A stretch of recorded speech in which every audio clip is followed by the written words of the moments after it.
Ce qui devait être une course décisive dans une carrière faite de vitesse vertigineuse et d'audace est devenu une journée sombre qui allait changer à jamais le cours de la Formule 1. Aujourd'hui, nous revenons sur les événements tragiques du Grand Prix de Saint-Marin 1994 et les dernières minutes terrifiantes de l'un des plus grands pilotes de l'histoire du sport automobile et de la F1. Ayrton Senna était un maître de la course dont la vie sur la piste était aussi captivante qu'héroïque. Pilote, innovateur, stratège, Senna représentait pour de nombreux fans de F1 ce que Picasso et Michel-Ange représentaient pour l'art.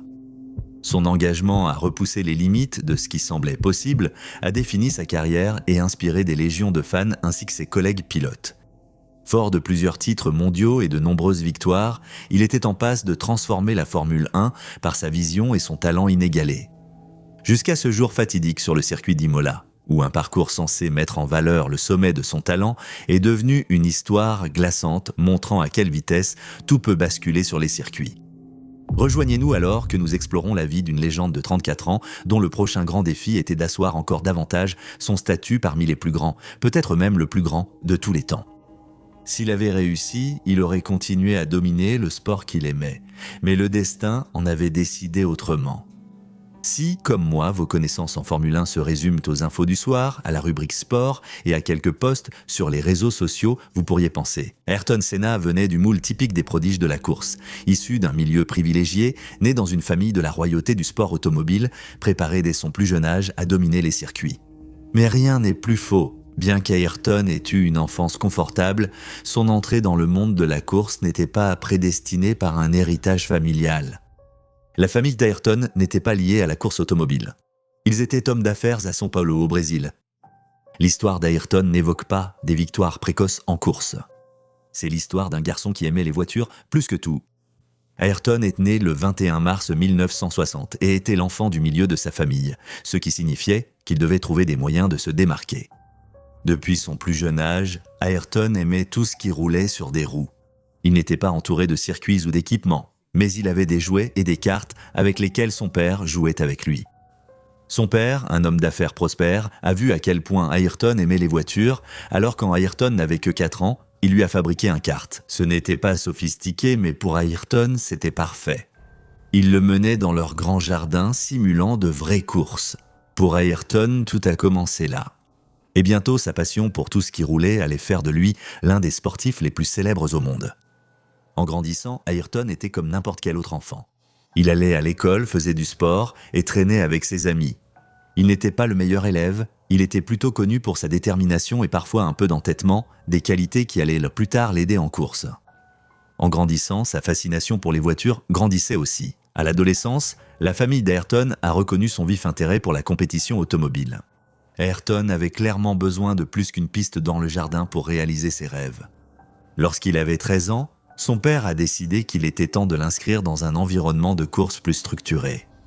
Il a acheté à Ayrton son premier kart de course. Ce n'était pas n'importe quel kart. Il était conçu pour la compétition et il représentait le premier pas d'Ayrton dans le monde de la course professionnelle. Ayrton a débuté dans des championnats locaux de karting. Le karting est de souvent la première étape d'une carrière de pilote et pour Ayrton, il n'en a pas été autrement. Il ne faisait pas que participer, il était là pour gagner. Son dévouement à comprendre la mécanique de son kart, combiné à son talent naturel pour la conduite, le faisait déjà sortir du lot dès son plus jeune âge. Le karting a appris à Ayrton bien plus que la conduite. Il a appris la dynamique de la course compétitive, y compris l'importance de la précision, du timing et de la stratégie. Il passait des heures à s'entraîner et à observer les autres pilotes, apprenant de leurs techniques et de leurs erreurs. Ses débuts n'ont pas été simples. Malgré son talent, Ayrton a connu des difficultés. La course automobile est un sport difficile où la moindre erreur peut coûter la victoire. Mais Ayrton était résilient, analysant chaque course pour comprendre ses erreurs et progresser. Cette attention méticuleuse aux détails allait devenir une marque de fabrique de son style de pilotage. Senna a ensuite remporté le championnat sud-américain de karting en 1977. Il a participé au championnat du monde de karting chaque année de 1978 à 1982, terminant deuxième en 1979 et 1980. À l'âge de 17 ans, Ayrton avait remporté plusieurs championnats de karting au Brésil. Ses succès sur la piste n'ont pas échappé à l'attention et il est vite devenu évident qu'il avait le potentiel pour aller au-delà des compétitions nationales de karting. Ayrton a commencé à rêver de courir en Europe, si lointaine à ses yeux, où la concurrence était plus rude et les opportunités plus grandes.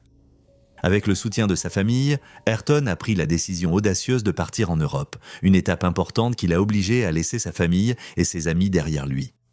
En 1981, Ayrton s'installe en Angleterre avec sa femme pour saisir sa chance dans le sport automobile. Ce déménagement était un saut dans l'inconnu. Ayrton entrait dans un monde où il n'était pas connu, où il devait à nouveau faire ses preuves. En Angleterre, Ayrton a rejoint l'équipe de course Van Diemen, dirigée à l'époque par le patron de la Formule Ford, Ralph Fierman. Pour participer au championnat Formule Ford 1600, une formule de promotion populaire pour de nombreux futurs pilotes de Formule 1. Son adaptation à la vie en Angleterre a été difficile. Le temps, la nourriture et la langue étaient tous nouveaux pour lui, mais il restait concentré sur la course. Le talent d'Ayrton s'est rapidement révélé. Il a remporté le championnat dès sa première saison et s'est rapidement fait connaître sur les circuits comme un futur pilote potentiel de F1.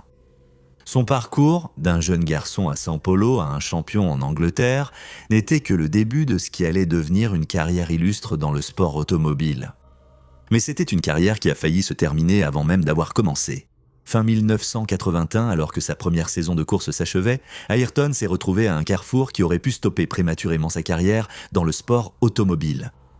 La pression montait de plusieurs côtés. Sa femme, mécontente de la vie à l'étranger et nostalgique du Brésil, ainsi que sa famille, qui imaginait Ayrton jouer un rôle important dans l'entreprise familiale au pays. Pris entre les attentes de sa famille et ses propres ambitions de course, Senna s'est retrouvé à la croisée des chemins. Sentant le poids de ces pressions, Senna est retourné au Brésil après la saison de course. Mais de retour au Brésil pendant l'hiver 1981, Senna était profondément malheureux. Travailler dans l'entreprise familiale ne le comblait pas comme la course automobile. Il lui manquait l'adrénaline des courses et la satisfaction de s'améliorer à chaque compétition.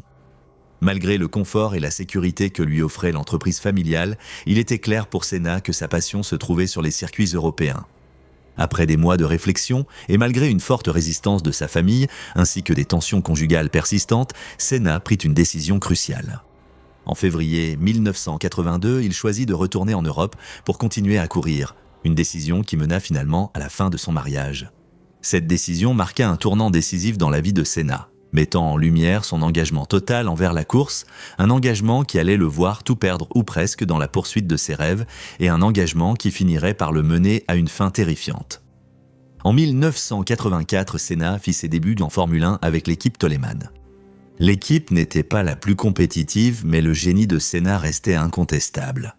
Sa première saison fut marquée par plusieurs résultats impressionnants, mais c'est le Grand Prix de Monaco 1984 sous la pluie qui mit véritablement en lumière son potentiel. Dans des conditions périlleuses, Senna partit 13e, mais remonta le peloton pour terminer 2e.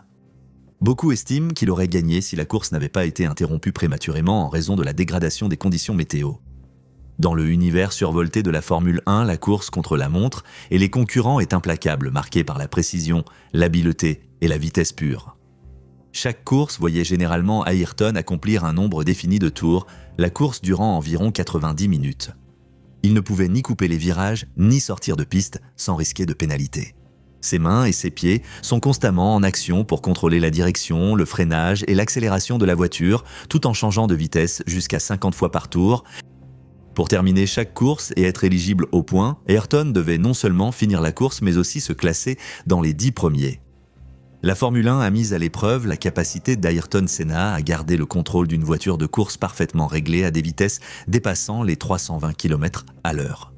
Il devait négocier des circuits complexes qui serpentent, tournent et ondulent, exigeant une concentration maximale et une endurance physique hors du commun. Le chronomètre ne s'arrête que lorsque le drapeau à damier est agité, marquant la fin d'une course éprouvante où chaque milliseconde compte.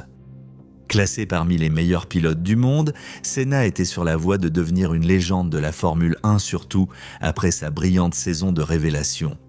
Dès le début et tout au long de sa carrière, Senna était reconnu pour sa capacité à fournir des analyses techniques détaillées sur les performances de sa voiture et les conditions de la piste, des compétences qui précédaient l'utilisation généralisée de la télémétrie en Formule 1. Cette acuité technique s'est d'abord manifestée lors d'un incident mémorable au Grand Prix de Dallas, comme s'en souvient Pat Symonds. Premier ingénieur de course de Senna en Formule 1, la voiture était compétitive et nous espérions une bonne course, mais Ayrton a fait un tête-à-queue tôt. Il a ensuite remonté efficacement dans le peloton et nous espérions une très bonne place à l'arrivée. Puis, il a touché le mur, endommagé la roue arrière et l'arbre de transmission et abandonné ce qui était dommage. Ce qui était vraiment important, c'est que lorsqu'il est revenu au stand, il m'a raconté ce qui s'était passé et il a dit « Je suis sûr que le mur a bougé ». Et même si j'ai entendu toutes les excuses que les pilotes ont pu inventer, celle-là, je ne l'avais vraiment jamais entendue. Mais Ayrton étant Ayrton avec sa confiance incroyable en lui-même, sa conviction absolue. Il m'a ensuite convaincu de l'accompagner après la course pour voir où il s'était craché. Et il avait absolument raison, c'était ça qui était incroyable. Dallas étant un circuit urbain, la piste était entourée de blocs de béton et ce qui s'était passé, on pouvait le voir grâce aux traces de pneus, c'est que quelqu'un avait percuté l'extrémité du bloc de béton, ce qui l'avait fait pivoter légèrement, de sorte que le bord avant du bloc dépassait de quelques millimètres. Et il conduisait avec une telle précision que ces quelques millimètres faisaient la différence entre toucher le mur et ne pas le toucher. Alors qu'au début, j'avais été agacé que nous ayons abandonné la course à cause d'une erreur de pilote, quand j'ai vu ce qui s'était passé, quand j'ai vu comment il conduisait, cela a considérablement augmenté mon respect pour ce gars-là. Cette saison-là, Senna a obtenu d'autres podiums lors des Grands Prix de Grande-Bretagne et du Portugal, terminant 9e du championnat des pilotes avec 13 points. Cependant, sa saison n'a pas été sans controverse. Senna a été suspendu du Grand Prix d'Italie après être entré en négociation avec Lotus pour la saison 1985 sans en informer son équipe de l'époque, Tyrrell. Son passage chez Lotus en 1985 lui a offert une voiture plus compétitive et il en a profité pour remporter son premier Grand Prix au Portugal dans des conditions loin d'être idéales. Sa maîtrise des conditions humides est devenue une marque de fabrique de sa carrière, lui valant le surnom de Rain Man parmi les fans et les commentateurs. Un autre moment déterminant est survenu lors de la saison 1988, sa première avec l'équipe McLaren. Aux côtés de son rival Alain Prost, Senna a montré son désir inlassable de repousser les limites, tant pour lui-même que pour le sport. Cette année-là, il a gagné 8 des 16 courses et obtenu son premier titre mondial. Sa rivalité avec Prost devint l'une des plus célèbres du sport, le poussant à se dépasser encore plus. L'une des courses les plus mémorables de Senna fut le Grand Prix d'Europe 1993 à Donington Park. Là, il a réalisé ce que beaucoup considèrent comme l'un des meilleurs premiers tours de l'histoire de la Formule 1. Partant de la 4e place sous la pluie, il a dépassé plusieurs voitures pour prendre la tête avant la fin du premier tour, prouvant une fois de plus qu'il était vraiment le roi de la pluie. Comme Senna lui-même l'a dit un jour, on ne peut pas dépasser 15 voitures par temps ensoleillé, mais on peut quand il pleut. Il ignorait que ses compétences, qui faisaient de lui une force sur la piste, seraient de bientôt éclipsées par un week-end tragique. Lorsque le cirque de la Formule 1 est arrivé sur le circuit d'Imola pour le Grand Prix de Saint-Marin 1994, un sombre nuage planait sur ce qui devait être un simple week-end de course. Ce week-end allait non seulement mettre à l'épreuve ses capacités légendaires, mais aussi laisser une marque indélébile sur le sport qu'il aimait et sur l'homme lui-même. La saison 1994 de Formule 1 est considérée comme un tournant dans l'histoire de la F1. Tragédie, accusations de tricherie, surveillance médiatique intense, tout y était. Sous tous les angles, 1994 a été un tournant dramatique dans l'histoire de la Formule 1. La controverse a débuté au sommet de la hiérarchie. Lors de la saison de F1 1993 et des années précédentes, les pilotes avaient accès à des technologies automobiles appelées aide au pilotage qui amélioraient considérablement leur performance sur la piste. Mais en 1994, les autorités ont finalement décidé d'y mettre un terme. D'importants changements de règlement ont interdit les aides électroniques sophistiquées au pilotage, comme la suspension active, les freins anti-blocage, le contrôle de traction et l'aide au départ. Ces aides étaient devenues essentielles au sommet du sport automobile, améliorant les performances des pilotes et la tenue de route. Leur disparition soudaine a marqué un retour à une course plus pure, reposant davantage sur les compétences du pilote et les réglages mécaniques. Bon pour le sport, peut-être, mais ces changements signifiaient que les voitures étaient nettement plus difficiles à contrôler à grande vitesse, en particulier dans les virages exigeants de circuits comme Imola.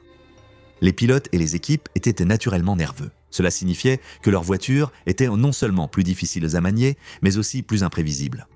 L'accent sur l'adhérence mécanique et l'implication du pilote a suscité des inquiétudes concernant la sécurité, surtout vu la grande vitesse en Formule 1. À l'arrivée des équipes au Grand Prix de Saint-Marin, le paddock était tendu et inquiet. Le circuit d'Imola, réputé pour ses virages rapides et son tracé exigeant, constituait un premier test pour voir comment les pilotes et leurs machines pouvaient s'adapter aux nouveaux règlements. Les discussions dans les stands et parmi les équipes portèrent souvent sur l'adéquation des voitures dans ces conditions plus rudimentaires et sur la question de savoir si le sport avait sacrifié la sécurité au profit du spectacle. Tous se sont préparés à ce qui s'annonçait comme l'un des week-ends les plus dramatiques et lourds de conséquences de l'histoire de la Formule 1. Pour ajouter à la tension, les jours précédents avaient déjà connu leur lot de drames.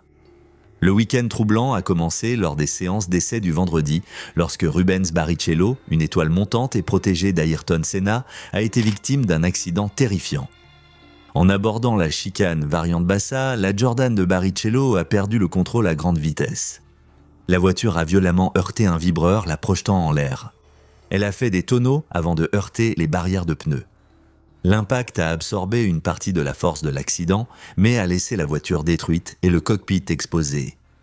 Lorsque le personnel médical s'est précipité sur les lieux, ils ont trouvé miraculeusement Barrichello conscient et malgré ses blessures, avec un nez cassé et un bras fracturé, mais sain et sauf. Sa vie n'était pas en danger. Senna, en voyant les images de l'accident, s'est immédiatement rendu au centre médical. Son soulagement de trouver Barrichello vivant était immense, mais l'incident et le fait d'avoir failli perdre son protégé l'ont profondément bouleversé. L'atmosphère lourde s'est intensifiée le lendemain lors de la séance de qualification du samedi, lorsque la tragédie a de nouveau frappé. Le débutant autrichien Roland Ratzenberger, cherchant à se faire remarquer lors de sa 3e course en Formule 1, a subi un accident mortel qui allait marquer durablement la communauté du sport automobile. Ratzenberger était sur un tour rapide, entrant dans le virage rapide Villeneuve lorsque l'aileron, avant de sa Simtek, endommagé lors du tour précédent, a cédé. La perte d'appui aérodynamique a été instantanée et catastrophique.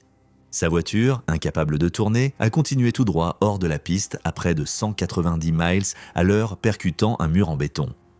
L'impact a été dévastateur et la voiture a été détruite lors de la violente collision avec la barrière. Senna, en se préparant pour son tour de qualification, a tout de suite été informé de l'accident. Sous le choc, il a laissé sa voiture dans la voie des stands et est allé sur le lieu de l'accident. Le visage fermé.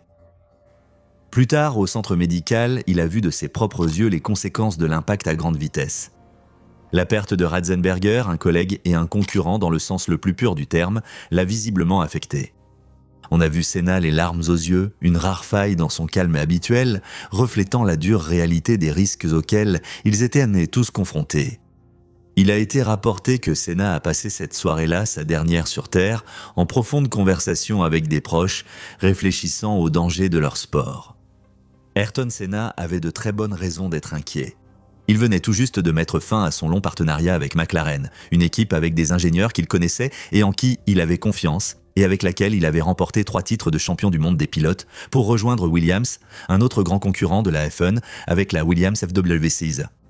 Ce nouveau partenariat promettait plus, du moins sur le papier, tant en termes de contrats publicitaires que de primes, mais le pilote vétéran de F1 n'était pas à l'aise. Lors de ses débuts avec sa nouvelle équipe aux essais de pré-saison, Senna a déclaré « J'ai un sentiment très négatif au volant, et quand je la pousse à la limite, tout ça. Ainsi, je n'ai jamais eu de relais ou de tour où je me suis senti à l'aise ou confiant. Je ne suis pas à l'aise en voiture, tout semble aller de travers. Nous avons changé le siège et le volant, mais malgré cela, je demandais déjà plus d'espace. Repensant à notre course à Estoril en septembre dernier, cela me semble bien plus difficile.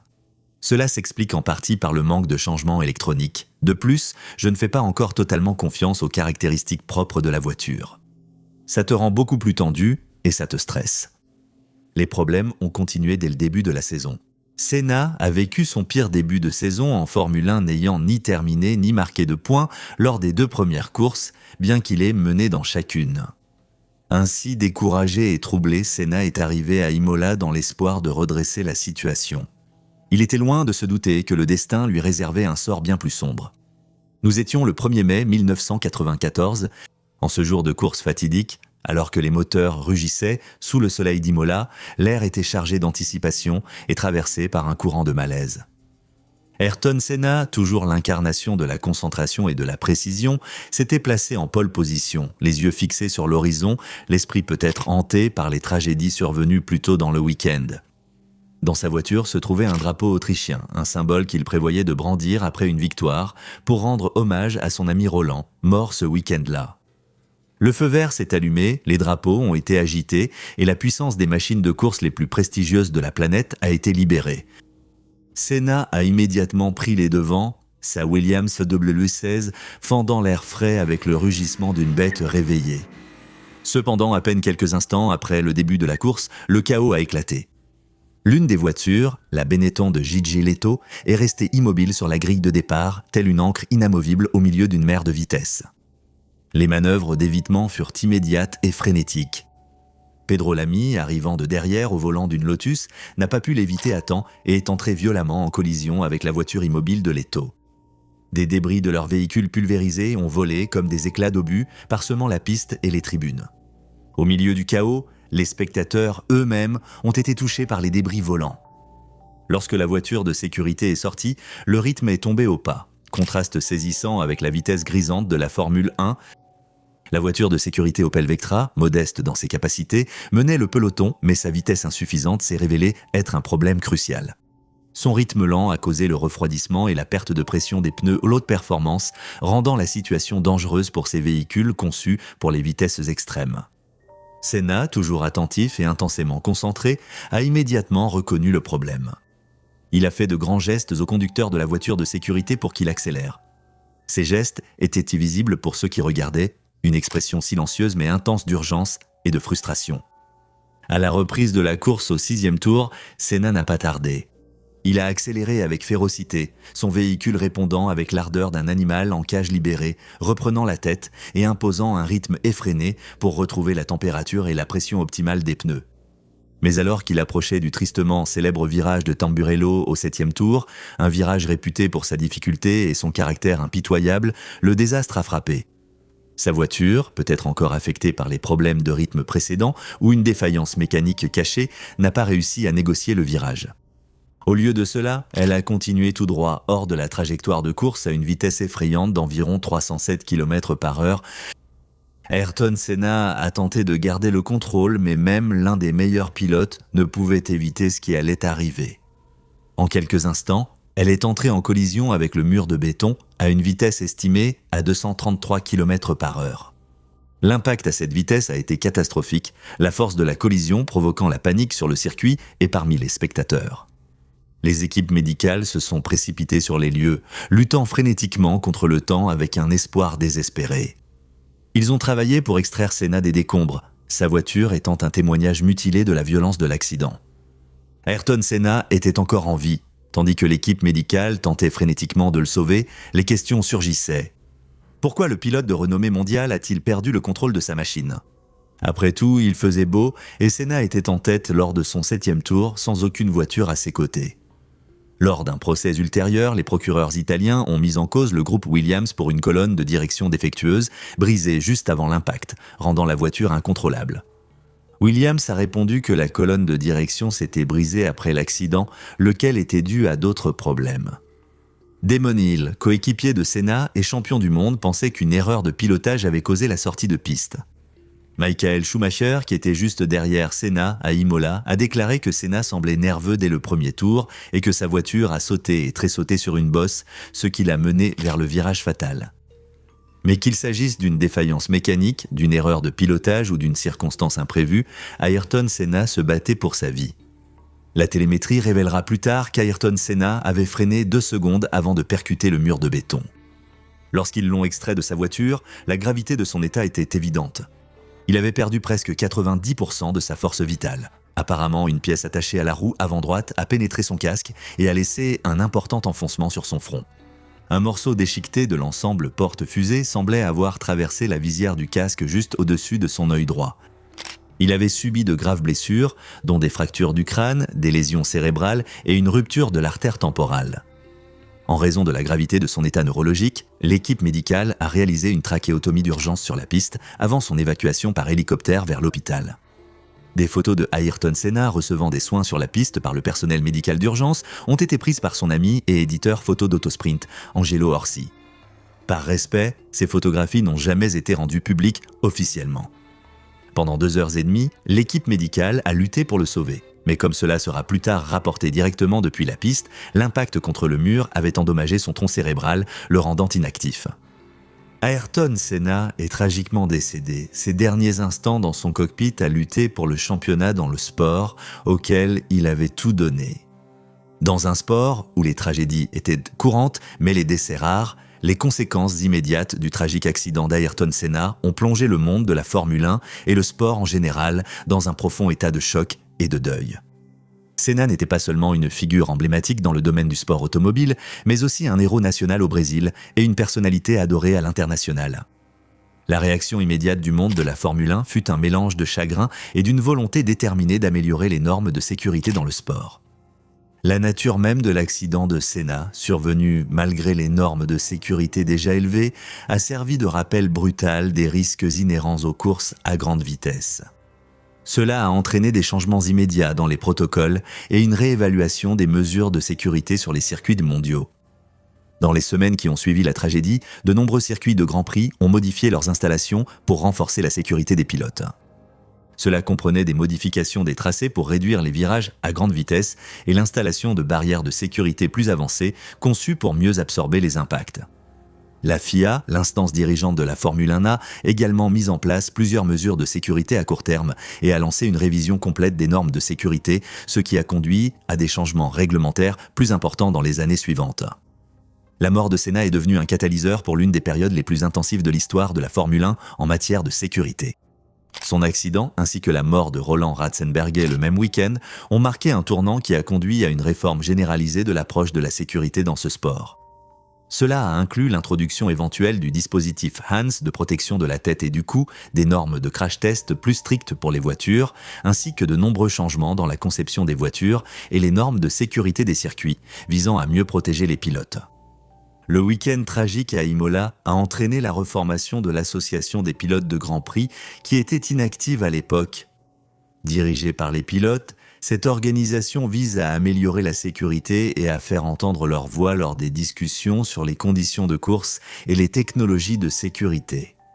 Au cours des décennies qui ont suivi son tragique accident, l'héritage d'Ayrton Senna continue d'inspirer et de façonner le monde de la Formule 1. Son dévouement et son talent l'ont distingué parmi les plus grands pilotes de tous les temps et comme catalyseur d'avancées majeures en matière de sécurité dans ce sport. Chaque nouvelle mesure de sécurité, chaque vie sauvée lors d'un accident potentiellement catastrophique, chaque jeune pilote qui entre en Formule 1 avec des rêves de grandeur porte en lui une part de l'héritage de Senna.